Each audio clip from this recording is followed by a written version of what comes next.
আকৃষ্ট এমন একটা অন্ধকার মহলের ভিতরে জুলেখা বা জালেখা বলেন, পয়গম্বর ইউসুফ আলাইহিস সালাতু সালাম বলেন, উনি তো একজন আল্লাহর জলিলুল কদর পয়গম্বর, জুড়ে কোন ঠিক কিনা বলেন তো? অন্ধকার একটা রুমের ভিতরে দুজন ছিল কিনা? ইউসুফ আলাইহিস সালাতু সালাম তার প্রতি আকৃষ্ট, জুলেখাও ওই নবী ইউসুফের দিকে আকৃষ্ট। আল্লাহ বলেন, লাউলা আররা বুরহানা রাব্বি, যদি আমার পক্ষ থেকে কিছু দলিল না দেখাইতাম। কত বড় শক্ত কথা চিন্তা করে দেখেন। পৃথিবীর মানুষেরা এমন একটা অন্ধকার রুমের ভিতরে একজন নবী আরেকজন যুবতী নারী জুলেখা, আপনাকে আমাকে যদি একটা রুমের ভিতরে সুন্দর যুবক এবং সুন্দর যুবতী নারী একটা অন্ধকার রুমের ভিতরে কেউ টক লাগায় দেয়, লোক লাগায় দেয়, বলেন তো দেখি নিষ্পাপ থাকা বিরাট বড় কঠিন হবে। কতক্ষণ ঠিক কিনা? শুধু তাই না, তার জামা কাপড় খুলে কয়, হালুম্মা জাররাইলানা, আয় আয় এদিকে আয়, আমার যৌন ক্ষুধা নিবারণ করবে। সবগুলা জামা বস্ত্র বিতান খুলে যদি যুবককে ডাক দেয়, গুনাহ করতো না? কথা বলেন না কেন? একটা অন্ধকার রুমের ভিতরে যদি একটা উলঙ্গ নারী যদি অর্ধ উলঙ্গ হইয়া যুবককে ডাক দেয়, যুবক রে আয় আয় আয়, তুই আমার যৌন ক্ষুধা নিবারণ কর।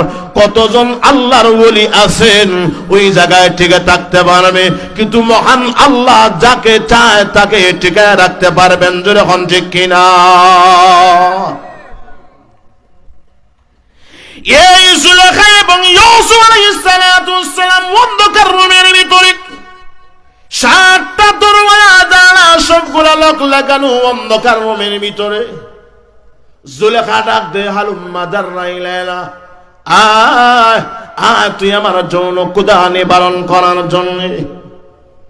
অর্ধ উলঙ্গ হইয়া যখন ডাক দেয় একজন নবীকে, খুব খেয়াল করবেন কথা, বলেন ওই নবীটা কেমনে গুনাহ থেকে বাঁচবেন? উনি নবী হলে কি হবে বলেন তো দেখি? মানুষ হিসাবে অন্তরের একটা খায়েশ আছে না নাই? জোরে কোন আছে না নাই?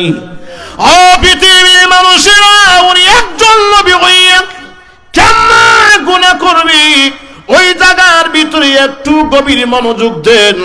বলেন তো দেখি ওই জায়গায় ইউসুফ আলাইহিস সালাতু সালাম সুযোগ পাওয়ার পরেও কি গুনাহ করছেন?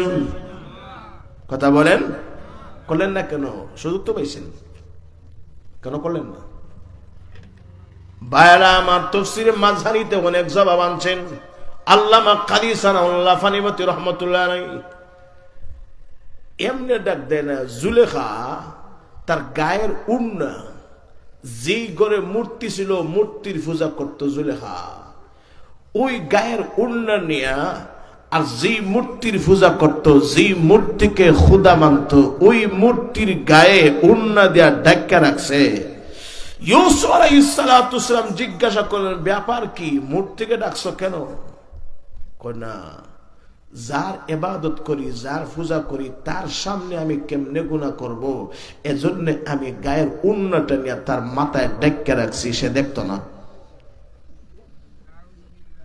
আচ্ছা বলেন তো দেখি, মূর্তির দেখার ক্ষমতা আছে?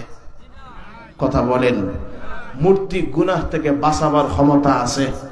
মূর্তি কথা বলার ক্ষমতা আছে? নাই।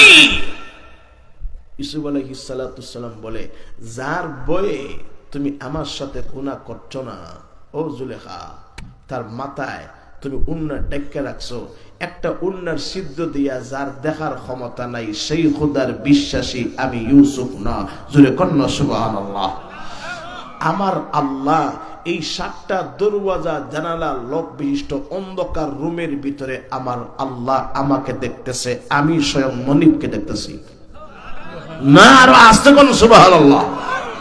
আমি আমার মনিবকে দেখতেছি, মনিব আমাকে দেখতেছে, আমি মনিবকে দেখতেছি। জোরে কন্যা আল্লাহু আকবার। আমি তোমার মতো ফলটান্টি খোদার বিশ্বাসী না। আমি আসল খোদার বিশ্বাসী, যে খোদা আমাকে বানায়েছেন। সুবহানাল্লাহ। শুধু এই অন্দর মহলের ভিতরে না, আরো কোন জায়গায় নিয়ে গেলেও আমার দ্বারা গুনাহ করা সম্ভব। জোরে কোন সম্ভব না। দেখেন কি জবাব দিয়েছেন তাফসীরে মাযহারিতে কাজী সানাউল্লাহ ফানিপতি রাহমাতুল্লাহ বলেন, ওই সময় ইউসুফ আলাইহিস সালাতু সালাম মুরাকাবার অবস্থায় স্বয়ং মালিক মহান আল্লাহকে দেখেছেন। জোরে কন্না সুবহানাল্লাহ, জোরে কন্না সুবহানাল্লাহ।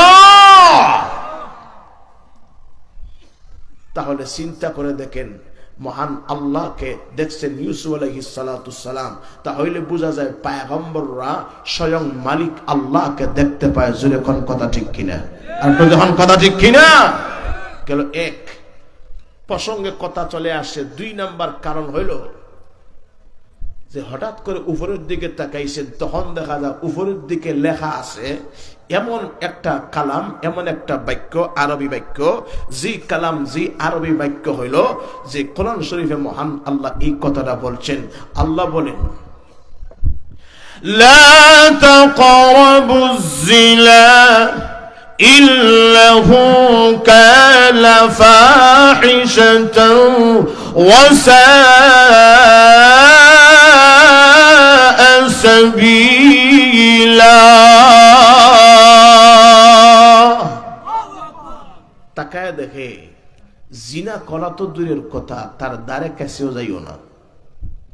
বলেন তো দেখি, ইউসুফ আলাইহিস সালাতু সালাম শুধু আরবি পড়া জানে, অর্থ বুঝে না? কথা বুঝেন না? তখন দেখে লা তাকরাবুজ জিনা, জিনা করা তো দূরের কথা, তার দ্বারে কাছেও যায় না। ইন্নাহু কানা ফাহিশাতান ওয়া সাআ সাবিলা, এটা অত্যন্ত মন্দ গর্হিত কাজ। জোরে হন কথা ঠিক কিনা? বলেন তো দেখি, এই আয়াতখানা কোরআন শরীফে আছে না নাই? জোরে কোন আছে না নাই? কই ইউসুফ আর কই কোরআন?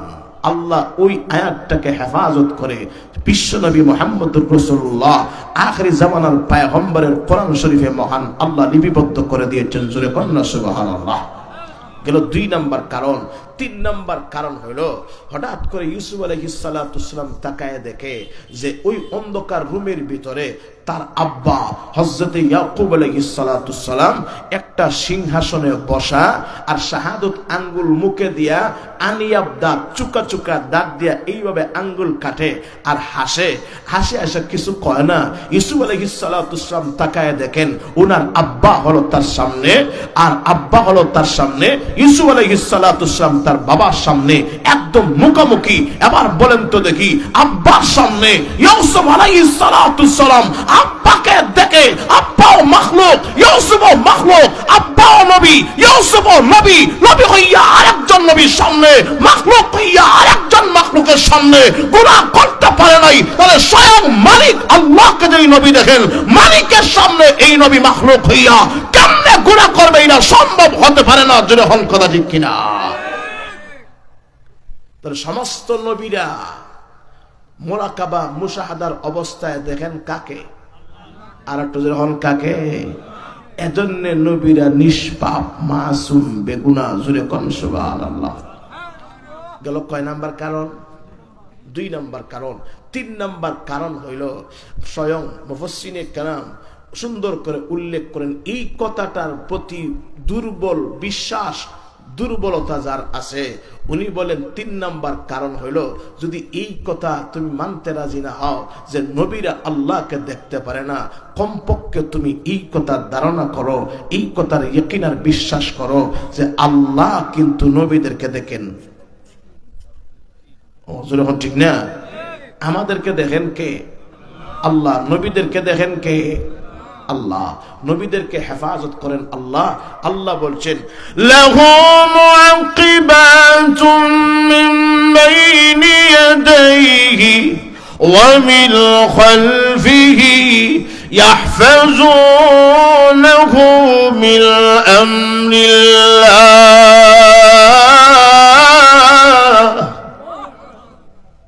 আল্লাহ বলেন, স্বয়ং আল্লাহ রাব্বুল আলামিন বলেন, তাদের ডানে, তাদের পিছনে, তাদের সামনে, তাদের উপরে, তাদের নিচে, সব জায়গায় মহান আল্লাহ রহমতের ফেরেশতাদেরকে সিআইডি বানায় রেখেছেন, তাদেরকে হেফাজত